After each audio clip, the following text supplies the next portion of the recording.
Abuzuyama kwaba ediba POG Media. So nene yeni edaso ewo OSP&Calls bia ho a se me no kasa ide ene de Martin Kpebu ana se ono koye victim ewo kwan a OSP fa so conduct na adwuma na so fa so ye na adwuma no de nsem bi abetodwa ewo TV3 so ana se nsem a na all chain na no na kamia koye se owo the evidence a se obo edi court Monday a Tuesday court no enso the judgment beba na judgment no and also betimi abu e dey abo the OSP and also enya senketo na life na just said or bobo evidence ni bi so na just say on also Püll some evidence bi na say letter bi na just say OSP no enso afa kwati kwan bi so enso akwaje sika twitwiri die about 40,000 US dollars and na just say on also nam so I just also edit film kofo bi ho na also raise concern say Jesus sika ya say no fit me call OSP office na account nti say account number na so the mom na see then and as on no fa cash no enfam bra office na say also je na hwe say obesettle bibi abusuama is bejebre ya bo kwan na say letter na say evidence am Martin Kpebu enso editor life on there abusuama ye mo ransem. They brought you your boxer short. Did you change eventually into no your outfit? I was lucky. I didn't change. You see. So how did you get out of the NIB facility? How could he? Yeah. So to make a long story short, eventually the arguments. Even though I was in custody, the arguments continued. That's engaging the OSP. So various forms of engagement, and then eventually he saw the illegality, the folly of what he had done. So they had to let me out. And very soon we'll show. Look, Mr. Kansai, I'm showing you what the mandate of the OSP is. Corruption and corruption-related offenses means then they've listed them. This, their section 69(3) of the OSP Act. It's not part of Kissi Agyaben's mandate. He can't investigate obstructing an officer of the OSP. It's not part of the mandate. It's not part. Do you see in recent times, was it not when Sisla Dapaya's matter came up? He said he had no mandate to do money laundering. So he returned Sisla Dapaya's money. Of course, he will say it's the judge who ordered, but we all know that he didn't fight enough. That's why. Then, just 2 years on, the MPA case comes, and then he's doing money laundering, ostensibly to allow them to escape.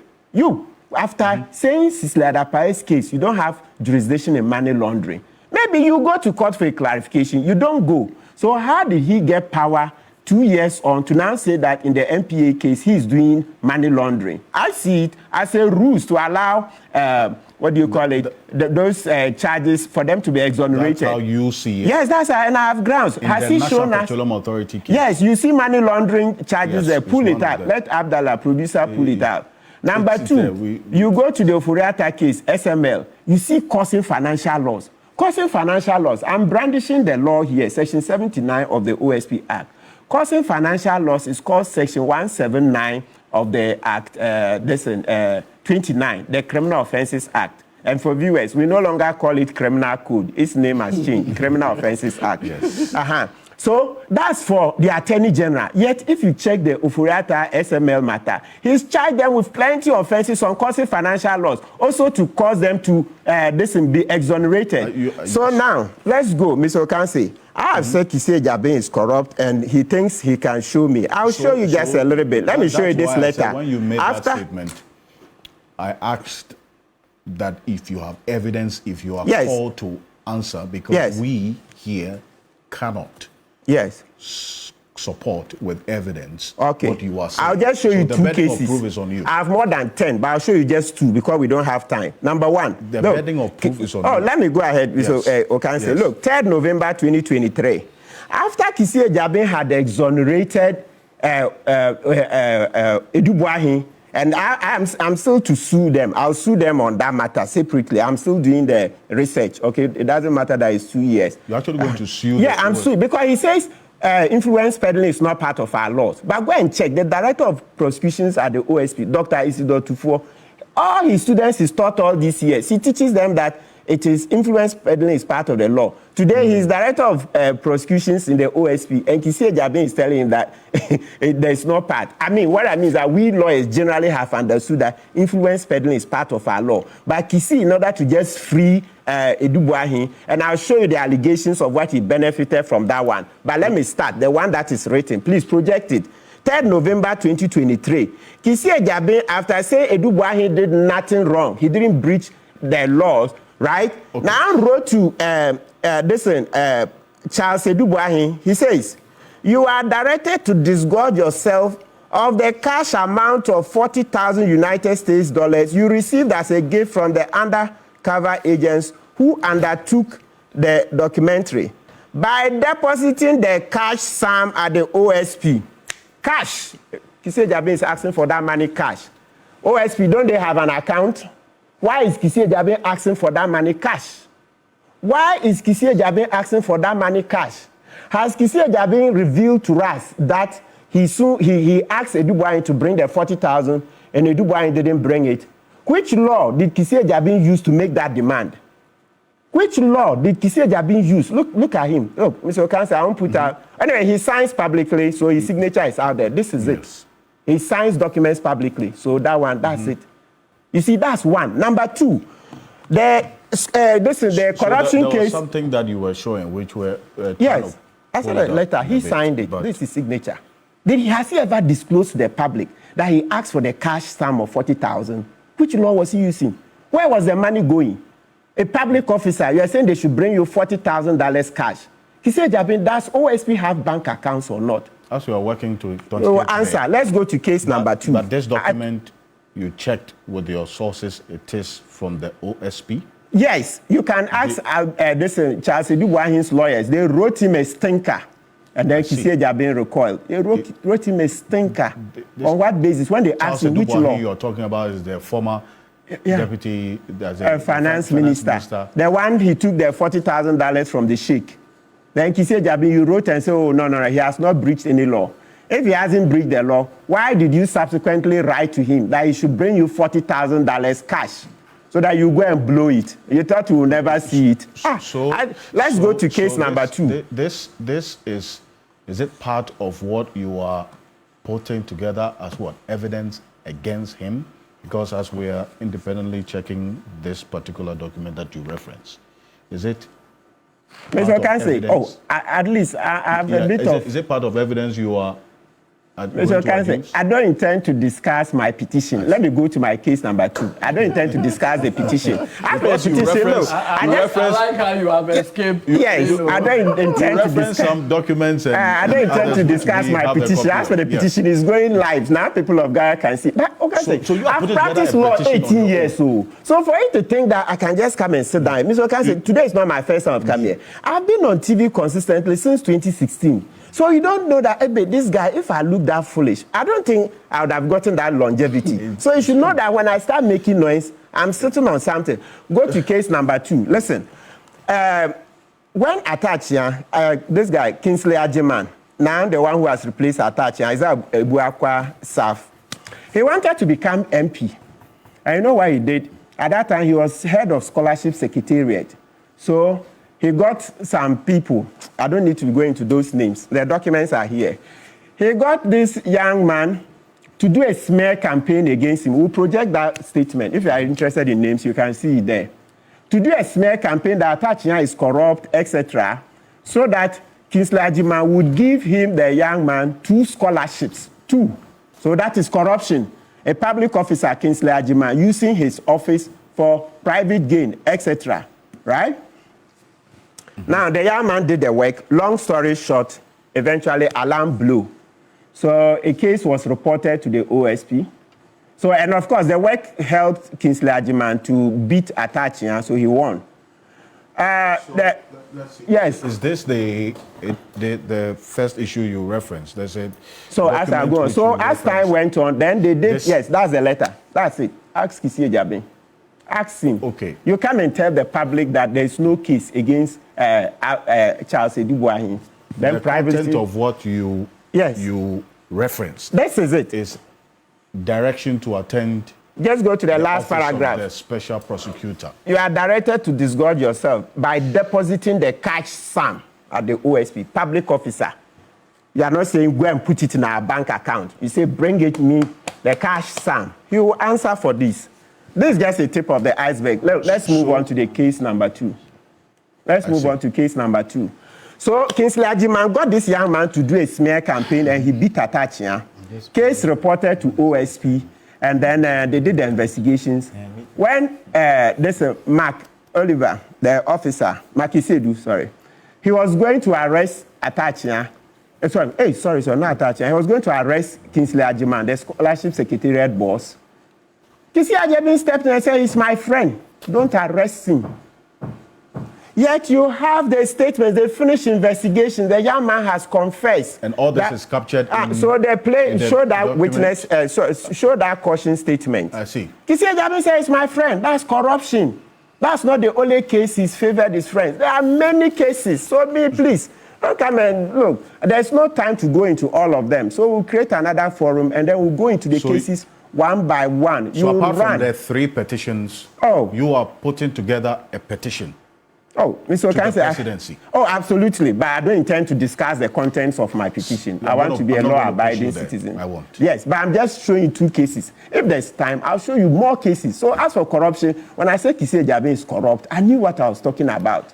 I mean, come on. And you're going to, you have documents. Please show the witness statement. You see the young man say that he did it, Kingsley Agyaben, the MP now, got him to do it for 2 scholarships. Such a case reported. They are going to arrest Kingsley Agyaben. Then Kissi Agyaben says stop. If not, it will ruin Kingsley Agyaben's chances in the elections. Because I just wanted to clarify something. Yes, sir.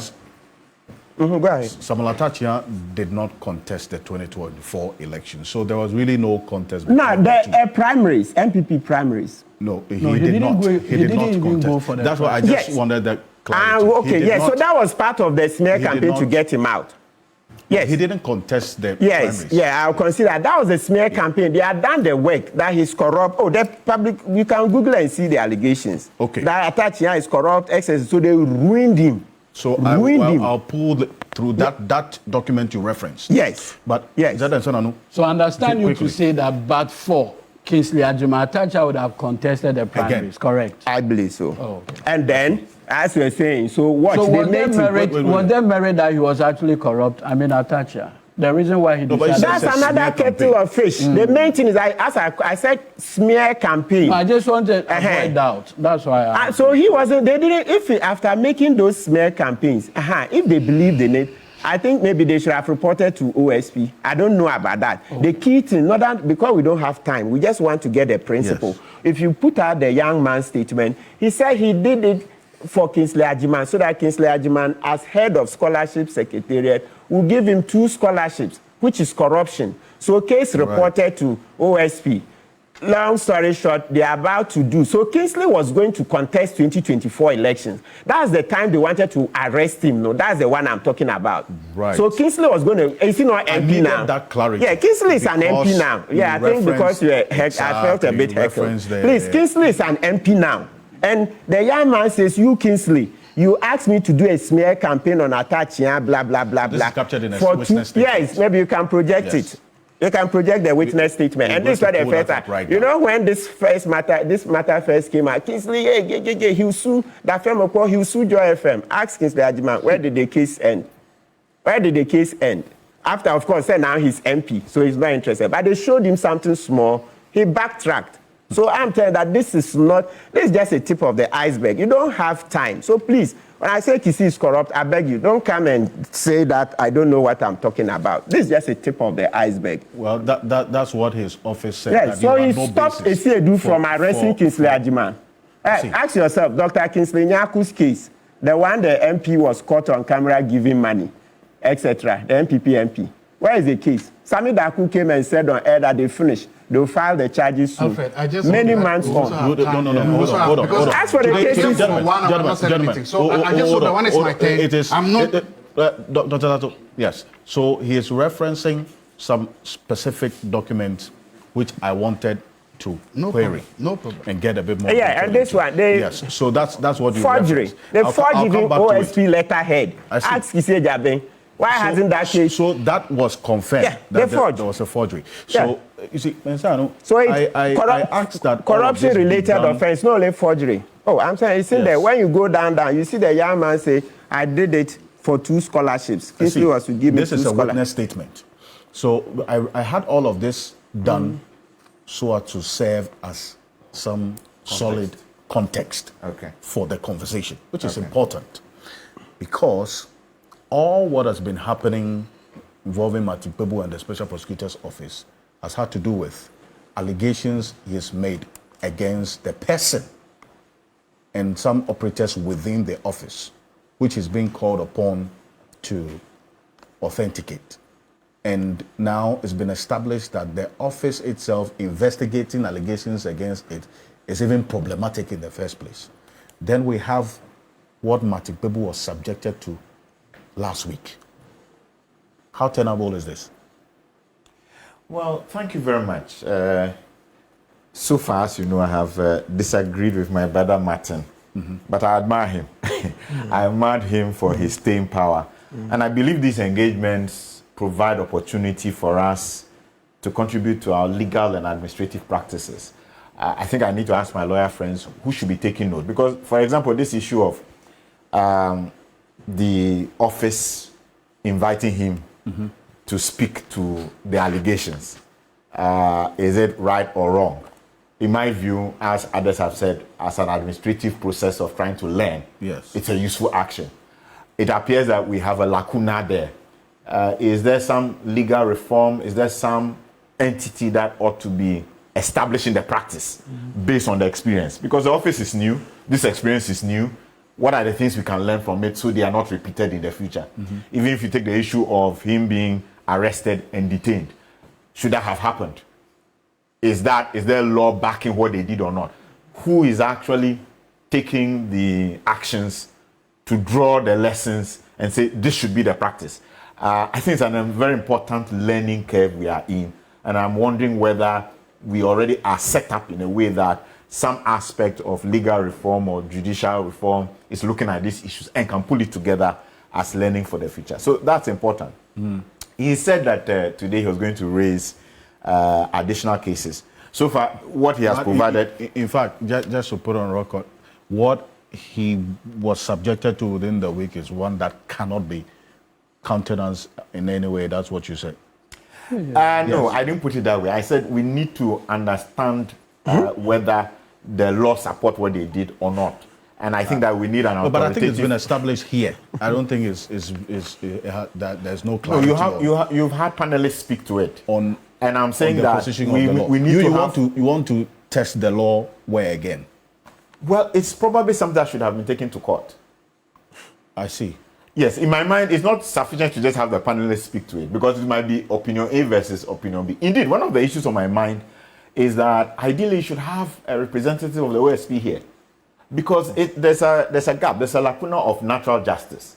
We are hearing one side of the story. We don't know what the counter arguments are. Well, and yet you are saying we are the statements that the OSP itself has put out in responding to exactly what they did to Kpebu. And that was the basis for my questions to Kofi Bentel and to lawyer Edudzi Tamaklo, who have referenced the law that establishes the office. Yes, that's true. And what the police power is given to it should be used for. That's true, but I don't know whether a panel of this nature has the competency and the capacity to draw the final conclusion on the matter. I don't know for a fact. But, now, please, can I finish? I referenced what the law says. And so, if the law is there in black and white, what else? Yes, but who says this is the only consideration? Who says this is the only law? Who says these are the facts that led to the actual action? So, I am saying, let's have both parties available so they can interrogate it properly. Because as it is, it was one of the major issues I was going to read that is a bit problematic. So I want to find out from you. I wanted to find out from you. Did you invite a representative of the OSP? They have spoken. And no. The question is, did you invite? I don't want to spend time on it. They have spoken, and I referenced. Okay, so you didn't invite them. So I have a problem with that. I think this is a kind of a trial in the media where we may not have all sides, so all the information is not available. I think that we have gone on this path last week. And if you want me to reference and put it out, my engagements with this office, it's another conversation altogether. Oh, so no, respectfully, no, I don't want us I to don't spend think you have too formally much time. invited If you're them. I think it's saying good that, for you to if you're formally saying invite that it's trial in the media, you know. No, what but I'm you had talking not about. formally So invited them. Let's not spend You too have much not time on formally this. invited them, and I'm saying that's an important note to have. Make sure you formally invite them. It's a feedback. It's a feedback. So No, please take there's it. something more which he's aware. Okay. Yes. Okay. So, so far I've disagreed, and even today's cases is raised. I'll speak to it later. I'm not entirely convinced. Now, I have a challenge. And my concern is when Martin talks about subordinates were invited to speak to him or gather information from him, and he kept telling them that no, that cannot be the case. On one hand, it seems to be the instance that he was expecting that the SP himself, which probably itself... I never said so. No, I said the board. It may seem as if you're expecting... No, Okay. the board members. Okay. Well, but I think that it is problematic when you go to an institution that has invited you, come and provide information, and then you appear to be dictating who should be able to speak to you or who you should be able to speak to. I think that did not set a right tone, that you go there and then begin to dictate. Are you speaking law or you're just showing your opinion? No. We are talking law. No. The not institution, natural justice. No. What does the optics say? You, Adam, where you work, can you investigate the vice chancellor of the Lagos? Okay, you have capacity. Can you investigate your boss? Hold on. I think that if an institution has invited you and you respect that institution, when you go there and they are asking questions, you don't begin to then, as it were, question the capacity of the persons engaging you, junior or not. If they have relevant questions to ask, you provide the information. To the extent that you told them they cannot investigate the SP and so on and so forth, I think that was problematic. And I'm just stating it as it is, that I think that these engagements could have been handled much better than they appear to have been. Now, that's it. So come on here about Edward Jumedi man. I say D Jumedi a man or a Krabeshe. Na message is also subscribers though to POG Media. See a lot about Ghana. Your authentic political stories, updates, and headlines I happen on Sabet me a cano. A brave about a highway no so Hana Sabet me a cano for who the echo and the air banner message. So better drop a subscription. Wait me so abo a rather comment section on also waiting me. Edin Komo and a Fudge Media. But that's it. So Jebrain POG. Bye.